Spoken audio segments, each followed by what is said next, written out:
Hey, today I want to talk to you about pulling together as a couple. Hey, I'm Mitch from Keeping the Vows Ministry, and where we are all about helping people discover and to maintain a Christ-like marriage. Did you ever stop and think that sometimes in marriage, our expectations are what rule? And what if your expectations are too low? What if there's so much more to marriage than what you could have anticipated? And so by not seeing the big picture of it, you're not going to get there. I read a while back that in Las Vegas, they stopped asking people's opinions of what they want because they can dream so far ahead of what people can dream. So they're building something right now that we can't even comprehend. What if marriage is like that? What if marriage is so much better than what you could comprehend? One of the things that made me realize this is that people come to Kim and I for premarital counseling, and then for marriage counseling, sometimes we do that together. And afterwards, people have come up to us and said, I owe you an apology. And I said, really, what for? They said, well, the way that you and Kim are, we thought that you guys were just fake. We didn't think you really had a relationship like that. But after hanging out with you or being in small group with you for 12 weeks or whatever, we can tell that it's really real. So I'm sorry that I felt that way. So as I think about that, I think, well, what can demonstrate this to us? And I found something that spoke to me, and hopefully it'll speak to you too. This is how it goes, okay? Have you ever went somewhere or attended something and you thought it would be menial, but it turns out to be life-changing? Well, that's what happened to me. I had never been to a horse pulling contest. Horse pulling contest, there's two draft horses hitched up together, yoked together, and they're pulling a weight. So they have a sled and they pile concrete or some kind of weight on it, and they pull it for 14 foot. So what they do is they put a string that's 14 foot long with a metal stake. They put it up against the back of the sled and put it in the ground, and the horse pulls, and once that string pulls and that rod topples over, they stop, and then they put more weight on, and other horses pull it the other, they keep going back and forth. So it's a process of elimination. The horses that can pull the most weight win. So I went to this horse pulling contest in Goshen, Indiana, Elkhart County 4-H Fairgrounds. I knew nothing about the sport, and I sat down beside a guy, as would have it, bibbed overalls, baseball cap with some feed company on it, and he was a fella of local color. He would say things that were so funny, and the interesting thing is, he used to, until the year before, he pulled horses with all these guys. So not only did he know the sport, and not only did he know all the guys, but he actually knew all the horses out there too, for the most part, because he'd been around them all those years. So it was fun to go and sit there and listen and talk to him because he could teach me about the sport. So these horses had come up, and if you've ever watched it, it's really, really neat. Horses and horse pulls are not being tortured. It's what they're bred to do. It's what they love to do.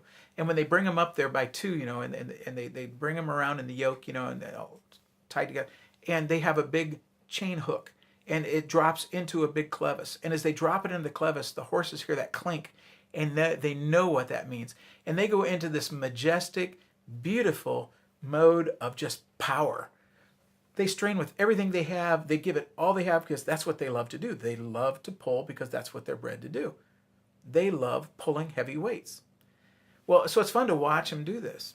And after a while, we watched for quite a while, and this one team came up there, and you heard the clink, and the one horse just took off and gave it everything he had, and the other horse just kind of stood there and walked along beside the other one a little bit, and they didn't pull the weight very far at all. And the guy beside me said, perfect team. And I thought, what do you mean perfect team? They didn't do diddly, they were horrible. But as old guys do that are like that, they'll say something like that, but then they won't explain it. They make you ask. So finally I said, what did you mean perfect team? And he said, a perfect team. The one horse wanted to pull, and the other horse wanted to let him, which is funny. I thought, oh my gosh, local color, this guy's hilarious, right? But I thought about that, and I thought about marriage. And I thought about the people that have come to me for counseling, and how one person wants to pull in the marriage and the other person wants to let them. And God talks to us about being equally yoked because he wants us to pull together. So this is what the guy taught me about horses. There's more the horses have to teach us, okay? A 2,000-pound draft horse, which is about what they average weighing, 2,000 pounds, he can slide about 8,000 pounds of sled. It would stand to reason that two horses, therefore, could pull 16,000 pounds, twice as much, right? But that's not true. Two horses can pull about 24,000 pounds of weight. So the horses have a lesson to teach us. Two can pull more than one. In our relationship, I feel like Kim and I together can do so much more than double what I could do, of course. So it makes sense. So instead of 8,000 pounds or 16, they're pulling 24,000 pounds. But the horses aren't done. They have more to teach us.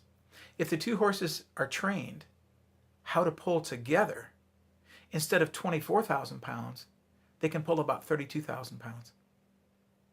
That's amazing. So what if Kim and I would allow Jesus Christ, the author of life, the author of who we are, our creator, to come in and change us and train us so that we can pull together. As we pull together in life, there's all different types of loads, you know. You get married, you don't get along, you know, there's a pull together. You have little kids, there's a pull together. They start to grow up, there's where you got to pull together. Finances, work, disillusionment, people getting hurt, health things, cancer, different things come along. All those things are where couples need to pull together. And Kim and I found that we need to pull together a lot.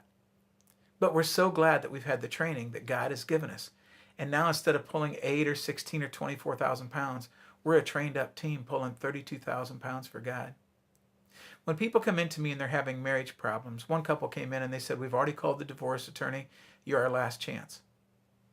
I said, do you love Jesus Christ? And they said, yes. And I said, are you committed to your marriage? And they said, yes. I said, you can call the attorney and call it off.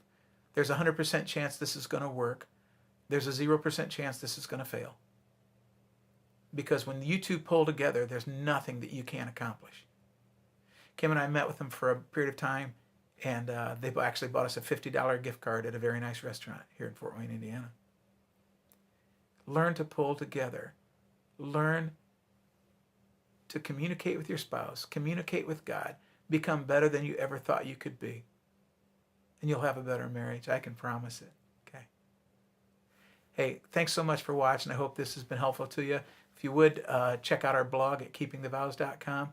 Please comment and ask questions. When we answer questions, that's how we know we're staying relevant, is that we want to hear what you have to say. You might also have good ideas that I haven't thought of. I know that I can learn from you. Hopefully you can learn something from me. So let's just go from there, okay? If you like this, hit the like button. If you want to subscribe, hit the subscribe. We'd appreciate that. You have a great day.